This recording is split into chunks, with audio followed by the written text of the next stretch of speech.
All right. Okay. So welcome everybody. My name's Maya Schonbach. I'm a clinical psychologist and the clinical program director here at SkinPick and at TrickStop.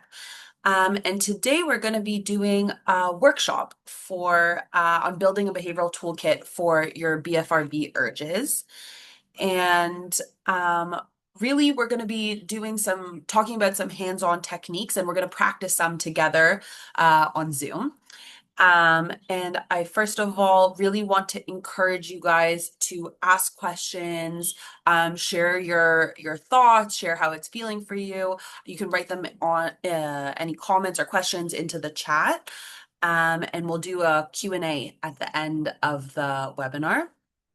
And today's webinar is probably about 30-40 minutes, and then we'll have a time for a Q&A at the end. So let's get started. All right, so this webinar today, it's a little different from our typical content webinars, because we're going to be doing, like I said, hands-on practice together. And first, we'll cover a little bit of theory, why specifically behavioral tools. We'll cover a little bit about the background behind skin picking and hair pulling loops and the behavioral aspect. And then we're going to focus really on these three areas: the competing responses, sensory substitutions, and body-based grounding. Those three areas of techniques. And like I said, really today is all about action-based strategies. So things that you can physically do when you have an urge that arises. Things that you can either physically do to keep your hands busy or to redirect your energy when you have that urge. And yeah, today is really for anyone that struggles with skin picking or hair pulling urges. It doesn't need any prerequisites, not any therapy experience or anything, just really a feeling of curiosity and a sense of willingness to try new things and experimenting and being open. So let's start with why a behavioral toolkit. So urges to pick or to pull can show up in different ways. So you might feel something physically, a physical sensation in your fingers. It might be emotional. That's something that common for a lot of clients. They say that it's triggered by a feeling of anxiety. Another emotion is boredom that causes the urge to pick or to pull. And some feel it out of an urge out of a sensory need. So maybe the need to feel a specific texture, to feel something on your fingertips. So really, no matter how your specific urge shows up, typically the urge is really powerful, and sometimes it can feel almost even automatic. And so why behavioral? So behavioral tools really work well because they really satisfy the urge or redirect the urge into something else. It really gives you something else to do, if we're saying it very practically. And what we like to say is to give you a range of go-to strategies that you'll have ready. So ones that you can have that'll meet your sensory needs, that'll help you with your emotion regulation, maybe keep your hands busy if it's for something physical. And then really you'll be less likely to fall into your picking and pulling loop. And so research into HRT, which is habit reversal training, and COMB, which is the comprehensive behavioral treatment, which are the gold standards for treating skin picking and hair pulling. They really show that having a personalized set of strategies really increases the chance of success at managing skin picking and hair pulling. So an analogy that I really like to use is think of carrying an umbrella with a storm. So you're not going to wait for the storm to happen. If you hear that there's going to be, there might be some rain today, you're not going to wait for the storm to happen to start to look for your umbrella. You're going to put it in your bag and you're going to carry it with you throughout the day. And it's the same thing with behavioral strategies for picking and pulling. We're gonna want to learn them before the urges arrive. So if you know you might have an urge, you're going to want to prepare your strategies, kind of like have them. You could even physically have them in your bag with you, so that you have them if just in case you need them, because it really is going to increase your chance of success. Okay. So let's briefly review the habit loop, or the picking and pulling loop. So yeah, maybe some people are already aware of this, but it's always good to review. So typically the loop starts with a trigger. Now triggers are very individual and they change between situations also. So first there's a trigger, and that triggers the urge to pick or pull, and then you typically will do the behavior of the picking or pulling. You'll feel a very brief sense of relief because you've done the behavior, so it satisfies this urge. And the issue here is that this relief actually reinforces this whole loop, and it happens again and again and again. So our goal today really is to kind of interrupt this urge behavior step. But you see the little lightning bolt. So we want to interrupt this step with some hands-on alternatives. So something really important here, and something that I want to stress throughout the presentation, really is that this loop happens so frequently in our brains and that it feels automatic, that you have the urge and you will almost split second go to the behavior. And that is something happens because it's practiced so many times. And our goal here is to learn different alternatives. But these things need to be practiced again and again and again in order to be able to almost compete with this practice that we've been doing here. So if we have this urge and then the behavior, we're going to try and interrupt it in the middle. So let's start just covering over these three different types of behavioral tools. So we're going to talk today about competing responses. So these really are actions that use the same muscle groups as picking or pulling. And they're meant to kind of physically block or compete with the behavior. Then we're going to talk also about sensory substitutions. So these are techniques that'll satisfy the sensory craving that you might have, but in a non-harmful way. So again, like if you're craving a texture or pressure or something like that, then it can satisfy that urge or redirect it. And finally, we'll talk about some body-based grounding techniques. And those are really good to help you regulate your nervous system, bring you kind of back into your body, calm or regulate your fight or flight response if you've heard about that. And again, I really want to emphasize the fact that everyone's needs are different. What works for one person may not work for another person. And that's really why we're going to talk about and we're going to try several different techniques today.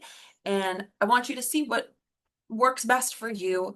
And again, it might work well for you in one situation and not in another, just like it might work well for one person and not another. So the goal today is really about experimenting. Okay, so now let's talk about some competing responses. So competing responses, they really are a core part of HRT, of habit reversal training.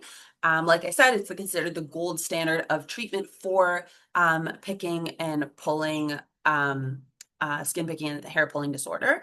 And that's really what we use, one of the main techniques that we use here at Skin Pick and Trick Stop. And so let's dive into some examples. So, like I said, competing responses are physical actions that block or replace the picking or pulling urge. Um, the idea is really to choose a movement that competes with the behavior that you're trying to interrupt. So instead of engaging in your picking or pulling.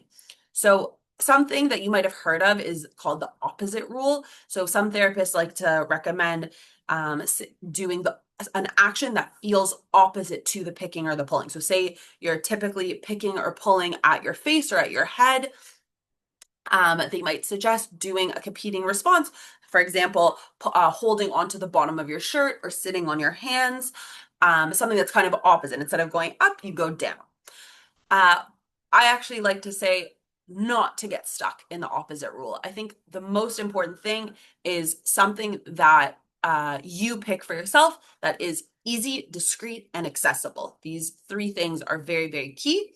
Really, you want something that's simple enough, easy enough to use consistently. You want to be able to use it again, like I said, again and again and again. We need to practice these things because picking and pulling have been so practiced in our brains. So we really want to have this competing response to be very easy to do so that your brain is like, oh, instead of picking, I'm going to just go and do this other, we'll talk about some options soon, to do this other action. Discreet, we want to do something that's subtle enough that you can use it in a wide range of situations. You don't want to just be able to use it at home. You want to maybe be able to use it while you're at work, while you're at school, while you're on public transportation, um, something that's available for you. And then accessible, something that's effective enough also, that really is able to give you some relief or help you really redirect your energy. And something that I really want to emphasize here is the key is to pick one or two to start out with and to practice them. We really don't want to overload yourself with too many options. So that's something important to keep in mind here. And also, it's really important that you yourself choose the competing response. If we don't want it to be that somebody's telling you to do it. So, for example, if you're working with a therapist here at Skin Pick or Trick Stop, we're not going to say, "Okay, Sarah, now we want you to work with a competing response of using a stress ball." No, it's important that you yourself pick what works for you and your own lifestyle. You know yourself the best. You know what's going to feel the best for you. Um, and that's really important. And then also to just be aware that, yeah, it's not going to happen every time. Like we said already, this habit loop is already practiced so many times that it's going to happen. You're going to fall into picking and pulling, and that's okay. Learning a new skill takes time, and it does take trial and error. So it's really important to track what works and to adjust as you're needed, as needed. And if you use the program of Skin Pick and Trick Stop, we actually have tools either in our app or on the website, depending on what you use, that help you really keep track of what's working and in what situations. And then it's really helpful for you and your therapist to go over them together and then to see and fine tune it together. So yeah, so really we want to find something that's reliable, something that's yeah, a competing response that's reliable to use when an urge hits. Okay, so these are just some examples of sensory tools that you can use for your hands. These are types of examples of competing responses. So common ones are fidget rings or spinners, like I have here in the picture. A stress ball, very common is people report picking or pulling while they're working on their computers. So something we often like to say is to try just even taking a stress ball and putting it just next to your computer, next to your laptop. And then it's there for you to use. And while you're not typing, you could have it right next to you. And then you can go to that instead of picking or pulling. So that's a very simple competing response. A worry stone, just having a small, smooth stone. People have reported just that having it in your pocket It's something really good to have. You can take it with you. You can use it while you're sitting in a meeting and you can just feel it instead of picking or pulling. Textured fabric also. Knitting and crochet, it's a really good thing to do to keep your hands busy. Maybe while you're sitting watching TV, if you're on a long phone call. So these are all really good tools that you can use that are all considered competing responses. And now I want to practice a few with you live here now on Zoom. All right, so let's first start with something called the finger tapping sequence. So what we're going to do is we're going to start by having your hands up and you're going to touch your your thumb to your index finger, then your middle finger, then your ring finger, then your pinky, and then back. Pinky, ring, middle, index. All right, so try it with me now. Index, middle, ring, pinky, pinky, ring, middle, index, index, middle, ring, pinky, pinky, ring, middle, index. So now speed it up. Index, ring, index.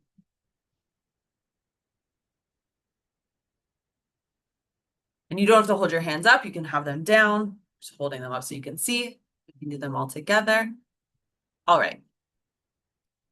So this is a really good competing response to do because it keeps your hands busy. It's something that you can do with your fingers to have them moving in a very controlled manner, something rhythmic, and it could be calming. It's a great alternative to do maybe while you're watching TV, while you're on a long phone call. That's just something that you can do, kind of have just a very simple technique. All right, let's try another one together. So this is another very simple technique, fist clench and hold. So let's try it together. So you're going to hold your hands out in front of you. Make a tight fist with your hand. Pretend you're holding something really valuable and small. Squeeze. We'll do it for 10 seconds. 1, 2, 3, 4, 5, 6, 7, 8, 9, 10. Now release. Shake your hands out a little bit. And again, you don't have to hold your hands out. You can do it down by your side, but the goal is really to hold your hands in a fist. So let's do it again. Hold your hands. 1, 2, 3, 4. Squeeze. 5, 6, 7, 8, 9, 10. Okay, now release. Shake them out. Now notice if you feel any change in sensation or change in tension in your hands. Just notice that. Okay. So again, this is a really good technique because it uses the same muscle groups as you would for picking or for pulling, but again, in a non-harmful way. And also, it's really something that you can do discreetly. You can do it under your desk. You can do it while you're working. So it's very discreet, very accessible. All right. Let's practice one more competing response before we move on to sensory substitutions. Okay, so fingertip press into your thighs. So what you do, it's really as it said. So you take your hands, you put them onto your lap, right where they rest, and you're gonna press not too hard, but hard enough that you feel pressure. And we're gonna create steady pressure together, and you're gonna hold that for about 10 to 15 seconds, okay? So I'll count us in together. So ready? 1, 2, 3, 4, 5, 6, 7, 8, 9, 10. Now let go. Let's do it again. 1, 2, 3, 4, 5, 6, 7, 8, 9, 10. Now let go.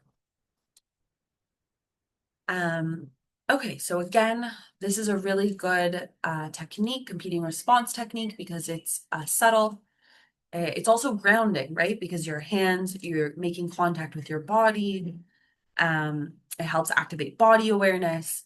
So again, it's something that you can do if you're sitting in a meeting, sitting on the bus, This is also a really good one if you're lying in bed and you feel the urge. You can just press into your thighs, um, and it can be done even longer. You don't need to do it for 10 seconds, but really trying to ride out the wave of the urge.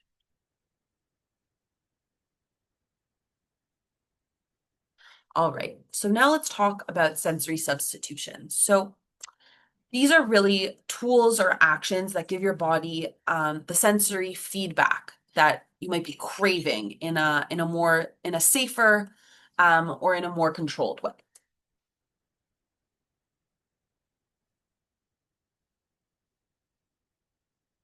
All right, so let's think about why sensory substitutions can really be helpful. So research shows that people with BFRBs often experience differences in how their brain processes sensory information.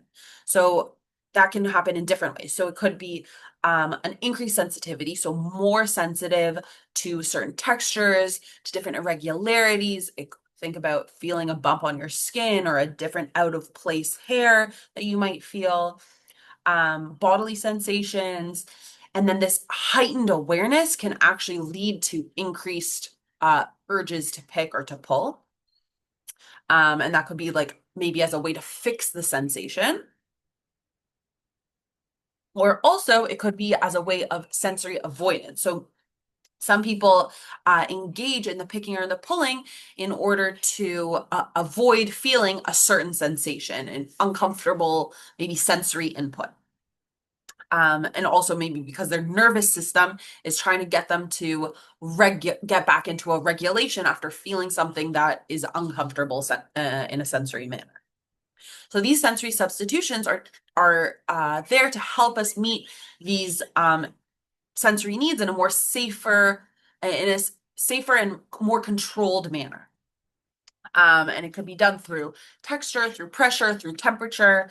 And you just really want to do it and meet these needs in a different way that's not damaging to yourself or to your body. And again, emphasizing the fact that you need to experiment to find what works best for you. There's such a wide range of sensory needs. So it's really important to figure out what works best for you. And then once you figure it out, practice, practice, practice. So these are some common sensory substitutions, some common tools that you can use. So rubbing textured fabric, so things like corduroy, velvet, using like a scrubby pad, like they use for dishes. These are really great. They can satisfy like the need to feel something under your fingertips, like the picture I have here, playing with putty or slime. Some people prefer a sticky texture. Some people prefer a smoother texture. These are things that you need to test out and see what feels right for your body. You can gently brush your skin. Again, you need to do this in a very non-harmful way. So maybe take a soft toothbrush, and instead of picking or pulling, you could brush over your skin with a very soft toothbrush, but gently being the the operative word here. Um, you can use maybe an exfoliating pad that can really maybe mimic this tactile stimulation that you want to feel, but without harming yourself.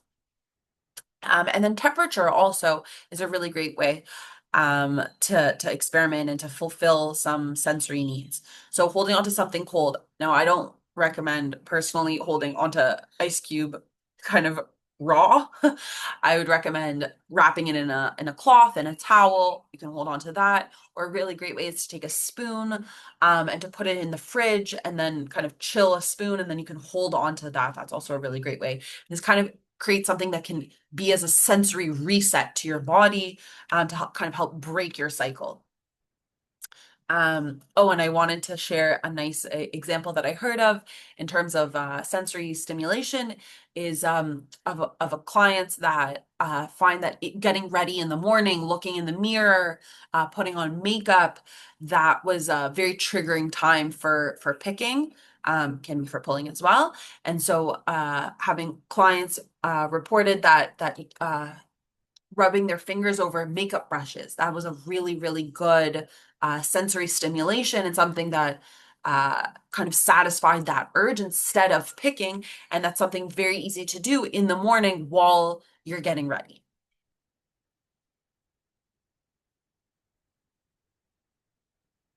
So let's practice together. So let's take a moment now to find something that's near you, could be on you. It could be your clothing, it could be your chair. If you're sitting on the couch, maybe like a nice padded, a nice fabric. I'm going to use my necklace. That's actually a really good, if you're wearing a necklace also. Um, just something that you can feel with your fingertips. And we're going to do it together. I want you to gently rub your fingers over that surface. Start feeling it. Rub it between your fingers if you want. Now pay close attention to the texture. Is it rough? Is it smooth? Is it soft? Is it bumpy? Notice the sensations between your fingertips. Notice the friction. Notice the warmth. Is there any contrast in the texture? Okay, now stop. Now see how your fingers feel. Just notice. And now I want to switch to rubbing your thumb, very simple, onto your fingertips, like in the image. Just a slow, intentional motion. Again, feel the friction, feel the warmth. Okay, now stop. So again, these are really simple techniques that can really satisfy a sensory urge that you have. Again, it's accessible. You can do it anywhere, anytime. It doesn't have to be the one item that you just chose. It can be something around you. It can be feeling what you have, feeling what you're sitting on, what if you're wearing jeans. And again, it's really subtle. It's something that you can do anywhere in many, many different situations. So it's good for real world use. All right, so now let's move on to body-based grounding. So these are techniques that use the body to regulate the nervous system. So really, these are especially helpful when urges are caused by an emotional wave, things like anxiety, stress, boredom. So let's jump into some of these now. So like I said, anxiety and stress are often triggers to your urges. Typically, urges don't show up out of nowhere, very often connected to emotions. And when we feel anxious or stressed, it's your body shifts into the sympathetic nervous system. And that really is known as the fight or flight response that you might have heard of. And what happens there is that your heart begins to race, your muscles tense up, your blood starts pumping faster, and your body really is preparing to take action. And the thing is, when people have BFRBs, sometimes that action is picking or pulling. And so that picking or pulling is really there to kind of release the tension that's happening because you're in this fight or flight mode. So really a body-based grounding technique is there to help interrupt this cycle. And it's kind of to signal that you're to yourself that you're in a safe space, and to signal to your nervous system that you can actually shift into the parasympathetic nervous system, which is the kind of rest and digest mode. And so really it'll help regulate your body, lower the state of tension, lower the state of activation, really make it easier to just sit and then hopefully let the urge wave ride out and subside without needing to act on it. So let's practice some together now. So maybe that you can even feel the shift between the sympathetic to the parasympathetic system. Okay, so let's start with this first one that is actually it's called the butterfly hug, and it's actually often used in trauma therapy. It really helps bring about a sense of grounding, of calming, helps bring you into the body, and it's using a technique called bilateral stimulation. Really, all that means is gentle alternating movements on both sides of the body. Okay, so let's first I'll explain it and then we'll try it together. So you're gonna, it's really like the image, you're gonna hold your hands, cross your arms over your chest, like you're giving yourself a hug. Let your fingertips rest below your collarbones with your palms against your chest. And your fingertips are pointed towards your shoulders. And then you're gonna gently start tapping on each side, one at a time, left, right, just like a butterfly flapping its wings, butterfly hug. And then you keep tapping slowly and rhythmically. Okay, so we're going to try it together now. And if you feel comfortable, I want you to close your eyes. And if you don't feel comfortable, I want you to soften your gaze. So let's cross your arms over your chest. Give yourself a hug, your fingertips pointing upwards, below your collarbones. And just start gently tapping one side at a time. Left, right, left, right. Breathe slowly. Inhale through your nose. Exhale through your mouth. Keep tapping. Inhale through your nose.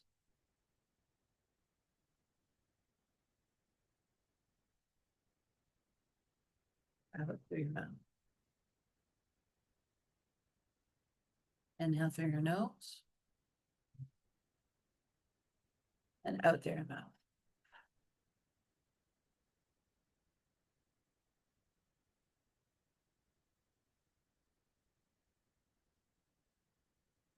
Okay, now everybody can stop. So now just check in with your body. See how it feels.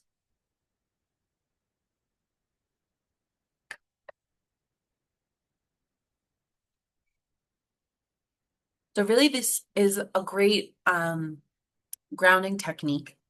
You can use this anytime if you're feeling anxious, if you're feeling overwhelmed, if you're feeling disconnected from your body. It's really simple, it's subtle, really helps you bring yourself back into your body.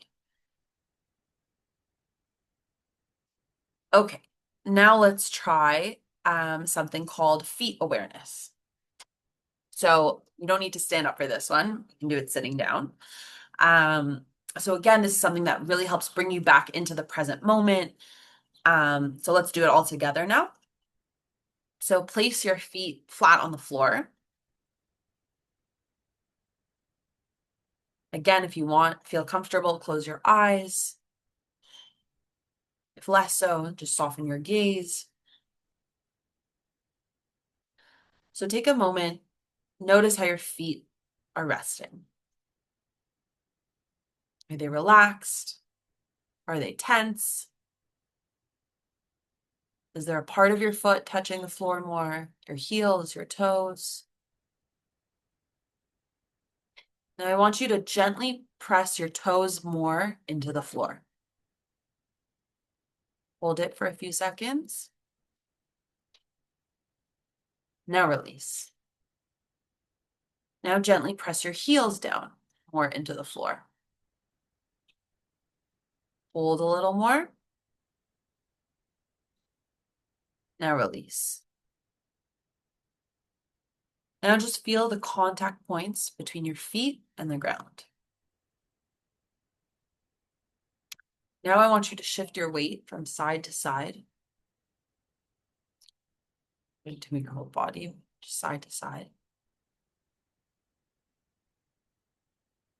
Notice how the pressure changes between each foot as you're moving. Feel the floor supporting you. Now stop. Now I want you to wiggle your toes, either inside your shoes or against the floor. Notice the sensations that you feel, the texture, the temperature, the pressure between the toes. Now just pause and breathe.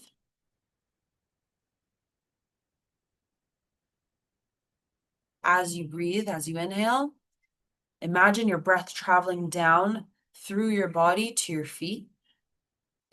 And as you exhale, imagine all the tension leaving your feet into the ground. Okay, now we can stop. So this is a great technique. Again, if you're feeling overwhelmed, if you're feeling anxious, disconnected, you don't have to go through the steps exactly how I did, but just kind of gently rocking, gently wiggling, being mindful of your feet, and then ending with that nice breathing and imagining all the tension leaving through your feet. So this is something really great to do if you're feeling overwhelmed. All right, let's practice one more technique together. So this is called anchor breathing.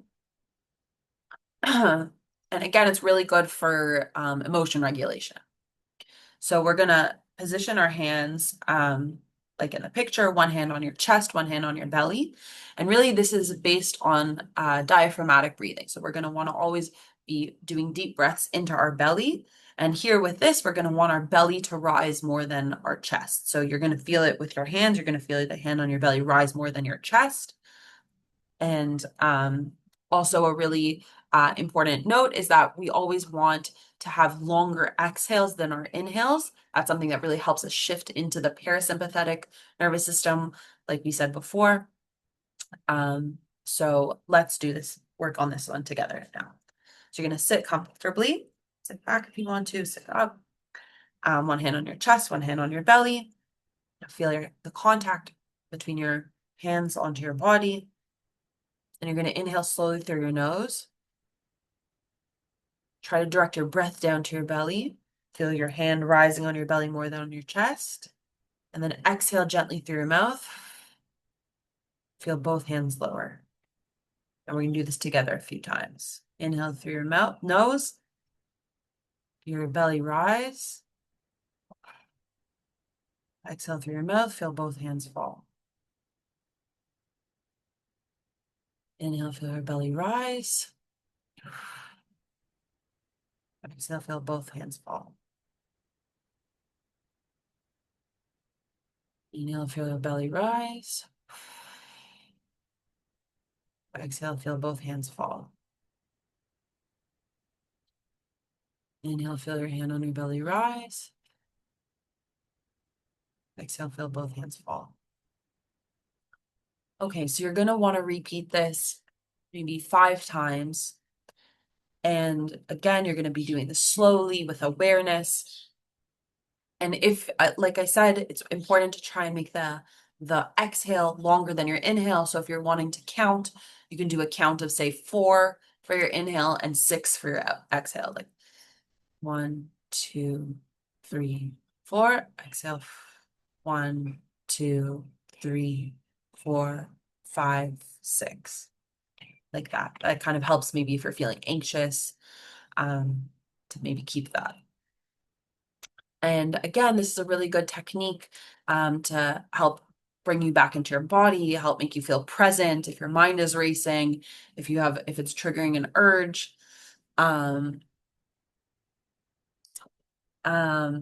It can really reduce reactivity, kind of bring you back into this and reduce that automatic jump between the urge to the picking or pulling behavior. So this is something good that you can do to interrupt. All right, so now I want to just have us all put this all together. So think to yourself, or you can write into the chat, which strategies felt natural for you, which ones felt doable, what stood out for you. Was there something that surprised you, something that you thought wouldn't be helpful that actually was? And something that I like to think about is try to mentally map out kind of a typical urge window. So something in your day that you know that is more typically have urges to pick or to pull arise, and then try and think what you could use maybe as a pre-urge, as a prevention. Could it be having the stress ball? Could it be the finger tapping technique? Could it be, and then what could you use during an urge? Something as a direct alternative. Could it be, okay, I know this one is a very good one for me, having the breathing technique, the anchor breathing. And then post urge, maybe for calming or for recovery, maybe it's the butterfly hug, something very simple for calm, for recovery. And again, maybe a combination is good. So again, think about, you can write in the chat and we can share about them after in our Q&A. And so again, we're building your toolkit. So I want you to think about maybe a challenge for the week is to pick two, maybe three tools that really stood out to you that you want to try and implement them in your real life. And so if you're going to do that, something that you really want to do is to keep your items visible and accessible. You want to have them ready. Take the stress ball, put it next to your computer. Um, have your brush ready if you want to have it next to your bed, your soft toothbrush. And again, track what works and what doesn't. So like I said, again, in our program in Skin Pick and Trick Stop, we have tools that help you track what's working, what's not, and then your therapist helps you comment and fine tune it.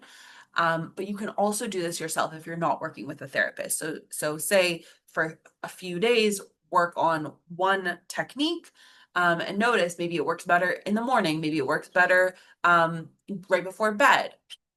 Fine tune it.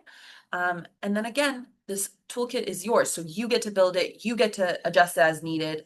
And I have this little BFRB first aid kit here because I heard of a really cool technique is to, some people actually make like a little pouch of things, of a stress ball, of a soft brush, of silly putty, and then you can take it with you, throw it in your backpack, throw it in your purse, and then you have it at the ready. Kind of like, remember the umbrella metaphor. So to have it all kind of ready with at the before you actually have the urge arise. So just a few things before we wrap up. I really, really want to emphasize the fact that urges, it's nobody's fault. It's not your fault. They're responses that you have conditioned again and again over time because of that reinforcement of that relief. They're developed over time. And what matters is now what you're going to do with them. And you're already taking the first step. You're already coming here to learn some new techniques that you can do instead of. Something also that's important is that you don't have to manage your picking or your pulling alone. Support is very, very important, whether or not you join a program and work with a therapist here at Skin Pick or Trick Stop, or if you're working with your therapist on your own, or join a community, join a support group. That's also very, very important. Community is very important for dealing with BFRBs. And again, experimenting is very, this is the first step for this. Today, that's what today was all about, experimenting different strategies. You're not going to find your perfect strategy overnight. So this is a really good first important step. And again, we want to practice, practice, practice. And really the goal is progress. It's not for perfection. Again, sometimes we're going to fall into the loop and we're going to pick and pull, and that's okay. We're just going to try and emphasize and practice this other alternative path, and then teach our brains that we can do something else and to make this a little bit more flexible in the loop.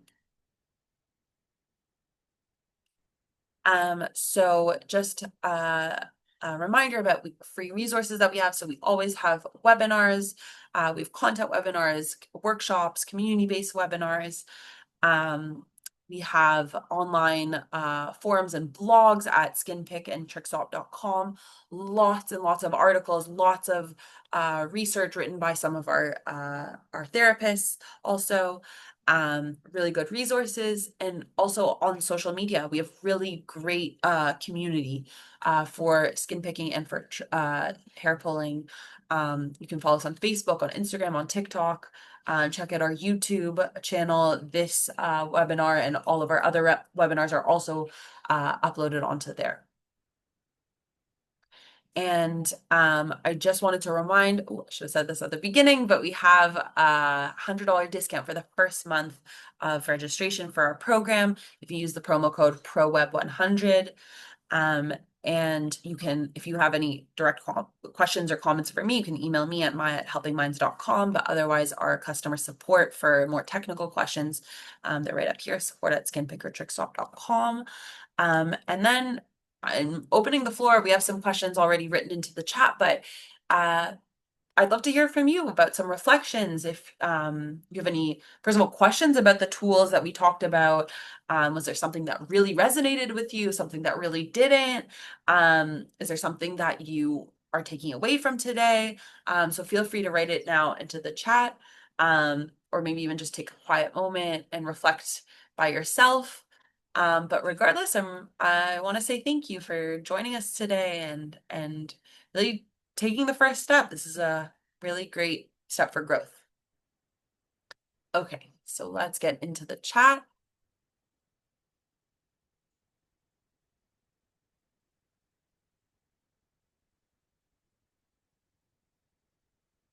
Okay. Um,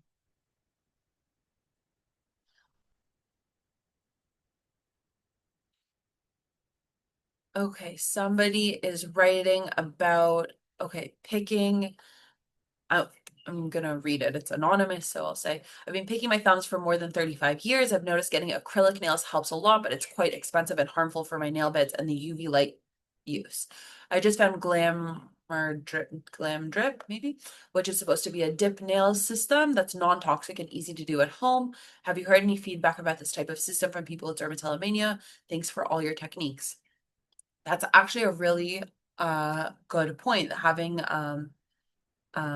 acrylic nails or maybe the dip. I am aware of these dip nail techniques, but I've never tried them or had any clients with dermatillomania try them. But if you try it, let us know. I'd be curious to know how it works. Some nice comments. I'm happy that you enjoyed it. Someone said I pick most in the shower, so it's hard to imagine using these skills in the shower. I would think that actually the grounding techniques could be really good. So I can imagine in the shower, if you have the urge to pick, all of a sudden, okay, I'm going to do this. And maybe also feeling the water. A lot of this is tying the grounding techniques is also tying in mindfulness. So feeling the sensations and think about temperature also. So maybe feeling the temperature of the water, smells, acting all of your senses and doing that instead of falling into the picking loop. Somebody asked about, do you have any articles or resources on pulling and eating hair? I don't have any on hand. If you want to email me, I can definitely look into that for you. I know that is a common um, thing that often can follow pulling. But I don't have any resources automatically. But I would think that in terms of these tools, if that's part of the urge, right? If that's just kind of a secondary act that is attached. So if we think back to the loop, I can bring up the loop again if everybody has.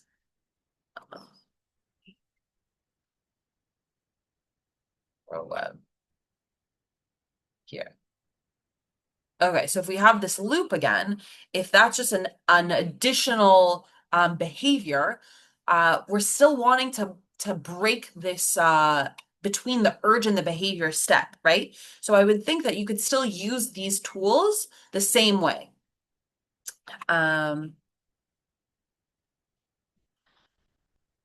Somebody also asked about fake nails. So what are your thoughts on things that help block you from picking and pulling?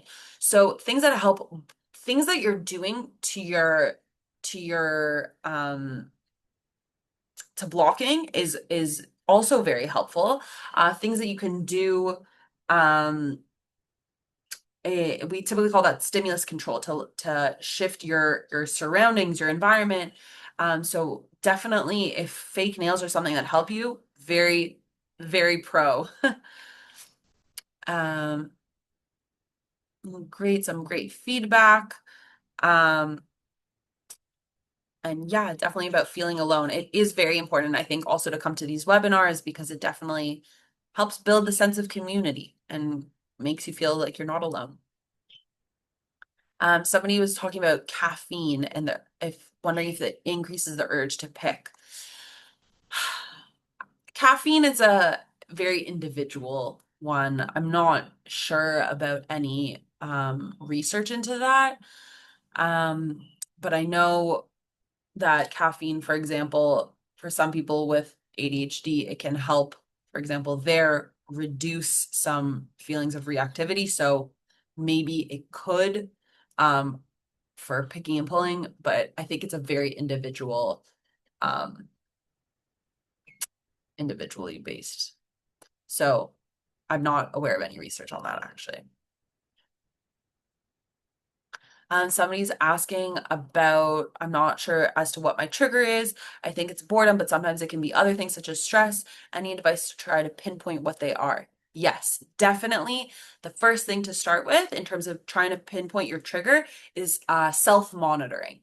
So trying to monitor, I would try and do it throughout the day. Try to keep a log. So in our program, we actually also have a tool that is a self-monitoring tool that helps you log when you have the urge, if you actually engage in the behavior, where you are, what you're feeling. So definitely try and track, maybe write down in your phone if you don't have or keep a journal and to track where you are, what you're feeling, what the context is, thoughts, emotions, write down as many details as you can um, of what's happening before, during, and after the urge also.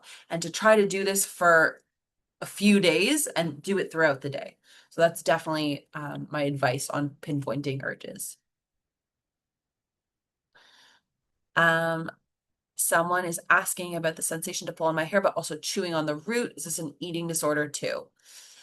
Um,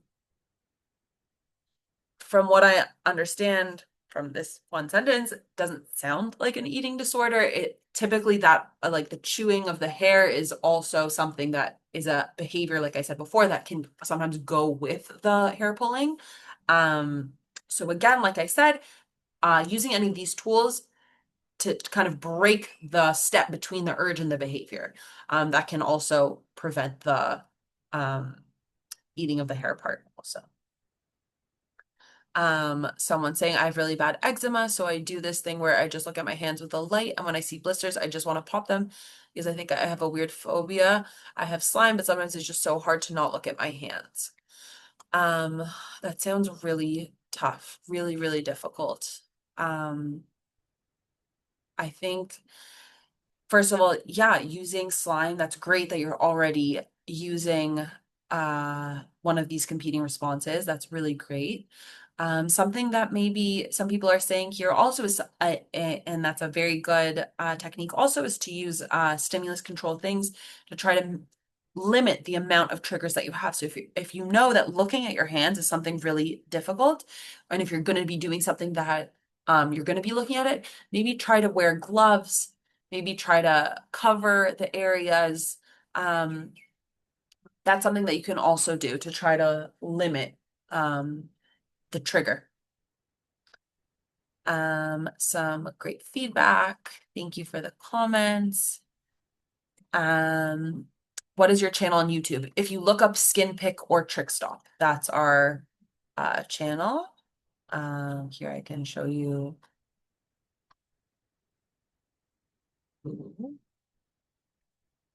Oh, I don't have the channels, but Trick Stop or Skin Pick if you look them up.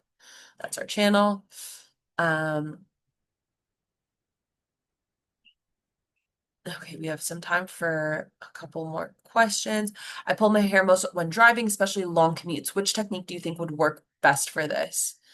That's a very good question. So I guess it depends on what your trigger specifically is. So if it's a feeling of sensation, so maybe while you're driving, maybe to feel the wheel, if you could do one-handed, maybe to feel a necklace or a scarf or your shirt lapel or something that you're wearing. So that could be a stimulus sensory substitution.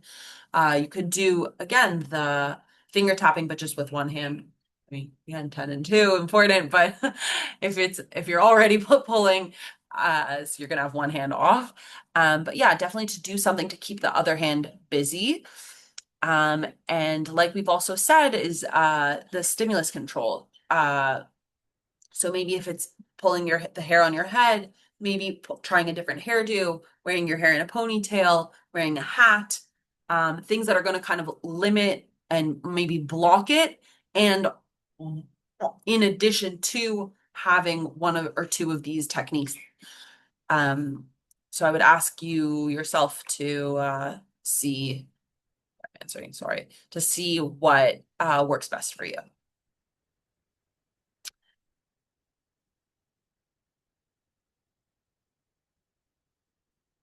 Um, can you suggest a great stress ball and material tape? I use microform tape, but it's not very thick.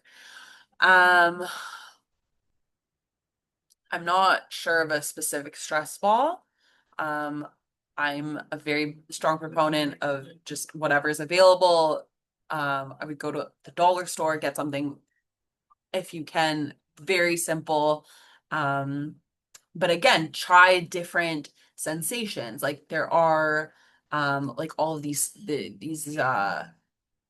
you can find them at the dollar store also these squashies that might also be something that's the sensory could be fill a sensory need and tape material tape I would try different ones like medical tape or packing tape or masking tape I would definitely use different ones and see which one works best for you. Perfect. Someone says picky pads are great. That's a great, thanks for that. For that.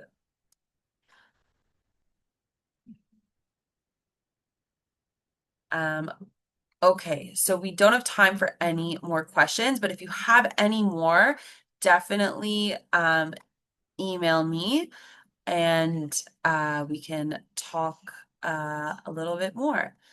I'm going to stop the recording now. Thanks everyone for joining us.